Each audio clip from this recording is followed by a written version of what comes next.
বিদেশে আসার পরে ভাই দেখবেন যে কখন যে মাস বছর চলে যাচ্ছে আপনার জীবন থেকে, কখন যে 2 বছর 4 বছর কাটে গেছে আপনি টেরই পাবেন না। দেশে থাকতে যেখানে 1 বছর যাইতেই বেকার থাকলে আর কি 1 বছর যাওয়া মনে হয় যে দিনই যাচ্ছে না। কিন্তু আপনি যখন ঘর ছাড়বেন, বিদেশ আসবেন, দেখবেন দেখতে দেখতে আপনার জীবন থেকে সময় কিভাবে পার হয়ে যাচ্ছে, 2 4 5 বছর হয়ে গেছে। এখন এই সময়ের কথা বলার কারণ হচ্ছে একটাই, যে ভাই আমরা যারা দেশ থেকে এই বিদেশে আসি, দূর দেশে আসি, তারা যদি এই বিদেশের সময়টারে আমি আপনি সবাই যদি সঠিকভাবে ব্যবহার না করতে পারি, তাহলে ভাই আমাদের পুরো বিদেশের জীবনটা যে সময়টা গেল এটা পুরাই ব্যর্থ।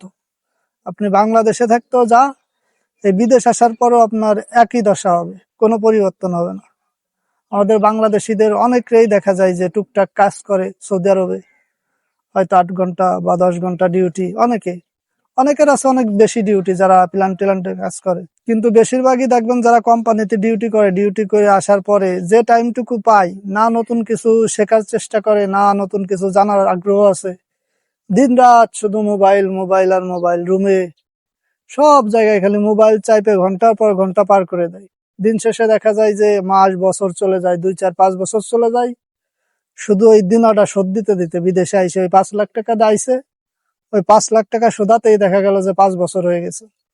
তো ভাই বিদেশে কিন্তু আপনার টাকা আছে, সেটা আপনি বাংলাদেশি শ্রমিক হন আর যে দেশ থেকে আসেন, আপনার যদি ইচ্ছা থাকে, সৌদি আরবে প্রচুর কাজের জায়গা আছে। আপনি যদি রাস্তা চেনেন বা রাস্তা জানেন বা কাজের রাস্তা খোঁজার চেষ্টা করেন, তাহলে আপনি একটা রাস্তা না একটা রাস্তা বাহির করে ফেলতে পারবেন।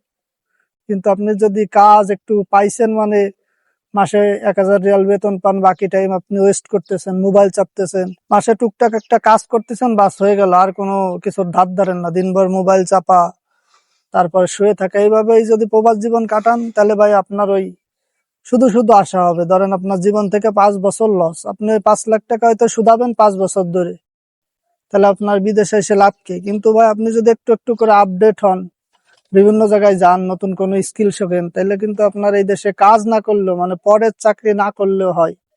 নিজে হয়তো টুকটাক কোনো ব্যবসার লাইন বাইর করলেন, বা এই সৌদিদের মহল্লাতে ঘুরলে অনেক রকম ইনকাম আছে, ক্লিন টিলিন করে দিলে, তারপর আপনার টুকটাক এসি ধুয়ে দিলে, বাড়ি ধুয়ে দিলে, তারপর সৌদি আরবের যে নাগরিক আছে এদের বাসায় বিভিন্ন রকমের কাজ থাকে আপনার।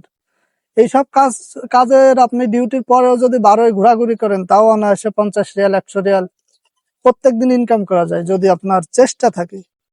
তাই ভাই এরকম শুধু একটা লাইন না, আপনি যদি মার্কেটে যান, যেখানে বাঙালি মার্কেট আছে, সেই সব জায়গায় অনেক প্রকার কাজ থাকে।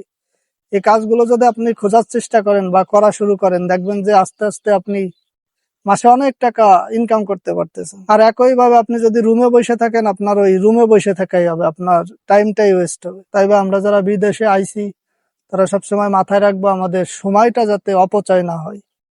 পুরো সময়টাই যেন আপনার একবারে অ্যাকুরেট সঠিক পথে যায়, আপনার কাজ বাজ ঘুম স্বাস্থ্য এই দিকেই।